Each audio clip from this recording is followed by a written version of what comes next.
Drug addiction एक ना बहुत बड़ी लानत है। एडिक्शन जो है ना वो वन वे ट्रैफिक है, ये आप मान के चलो। तो 99% चांसेस है कि वो नहीं आ सकता, 1% चांसेस हाँ, लेकिन चांस है, पॉसिबिलिटी है। तो करना क्या है, काउंसलिंग करनी है। तो इनको नहीं पता है, अब तो ये उसमें हो गए ना वन वे ट्रैफिक में, वो अब जाम में फंस गए। अब इनको नहीं पता है हमें क्या करना क्या नहीं। अब आगे आना चाहिए ना, जो उनके हमदर्द है, पेरेंट्स है, उनके जो सिबलिंग्स हैं, दोस्त है या दूसरे रिश्तेदार है, उनको आगे आना चाहिए। जो असल में उनके हमदर्द, उनको आगे चले, उनको बोलना है कि आप इस ड्रग में अब मुब्तला हो गए, इनकी जिंदगियां तबाह हो सकती है, तो इनको काउंसलिंग की ज़रूरत है। और जब इनको काउंसलिंग होगी ना, तो फिर इतने मोटिवेट करने, इसको दिखाना है सही में रास्ता क्या है, अच्छा रास्ता क्या है, रिसर्च करके ना, तो ये आएंगे, वापस आएंगे। इनको ऐसे विल पावर बनाना है और इनको दूर रखना है ना। जो भी माहौल है ना, माहौल डिपेंड करता है। कहता है कि you are average of 5% with whom you are connected. आप उन्हीं के जैसे बन जाते हो ना,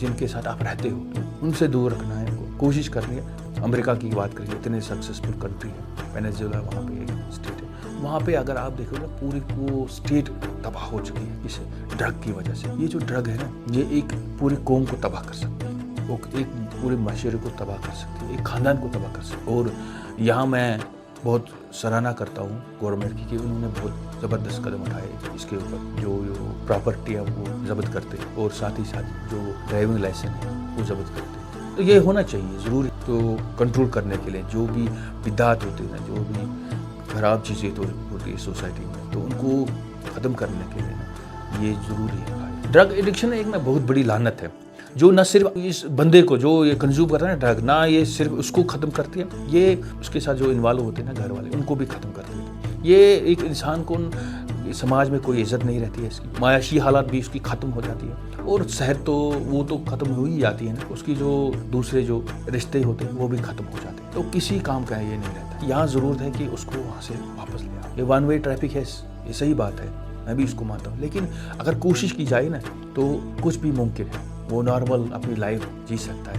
हज़रत उमर रज़ी अल्लाह तआला की बात अगर मैं करूँगा, तो जो पहले जब उसकी पहली ज़िंदगी जो थी वो ठीक नहीं थी, उसकी ज़िंदगी वो इस हद तक पहुँचा था कि रसूल पाक सल्लल्लाहु अलैहि वसल्लम नऊज़ुबिल्लाह उसको शहीद कर। लेकिन जब उसकी ज़िंदगी बना, आप देखो ना, वो एक नमूना है दुनिया में, एक मतलब हम एग्जाम्पल देते हैं उसकी हुक्मरानी की, बादशाह की। इसी तरह अगर कोई ड्रग एडिक्ट है, कोई उसमें मुब्तला हो गया किसी वजह से भी, रिलेशन की वजह से या फाइनेंशियल की वजह से या किसी और की वजह से, तो उसमें हो गया, तो उसको निकालना हमारा काम होगा, सोसाइटी का काम है। तो उसको अगर निकालेंगे, वो कुछ भी बन सकता है, वो कोई भी एग्ज़ाम क्वालिफाई कर सकता है, वो कुरान शरीफ को भी हिफ्ज़ कर सकता है, वो IAS बन सकता है, डॉक्टर बन सकता है, वो बहुत बड़ा बिजनेसमैन बन सकता